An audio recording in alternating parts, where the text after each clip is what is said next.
Vítam všetkých, ktorí si klikli na link medzi blogmi a pozerajú môj ďalší videoblog. Dnes to bude naozaj krátke. Len by som chcel oznámiť, že teda vy to asi viete, alebo tí, ktorí sa v tom trošku pohybujete, tak viete, že dnes Beard kúpil Perex, a to vydavateľstvo, ktoré vydá napríklad denník Pravda. Je to jedna úžasná správa, pretože Tomáš robil Beard niekoľko rokov a niekoľko rokov na tom stráca obrovské peniaze každý mesiac a teraz konečne našiel niekoho, kto bol schopný oceniť jeho obrovskú snahu, dokonca finančne, čo už je čo povedať. A on to znamená len jednu vec, že Beard bude ešte lepšie ako bol doteraz, teda predpokladám. Tomáš sa mi bude venovať pravdepodobne ešte o niečo viac a pribudú nové funkcie a všetko, bude to úplne super, hrozne sa na to teším.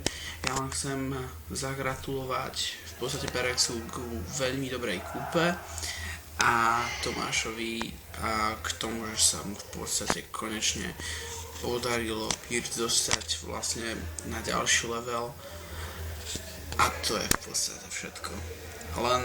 Takže gratulujem. Lebo konečne a je to vlastne v pohode v tomto smere, lebo viete, ako to bolo s Beard už minulé leto a na jeseň.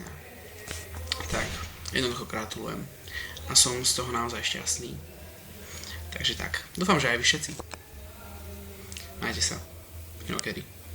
Skúsam.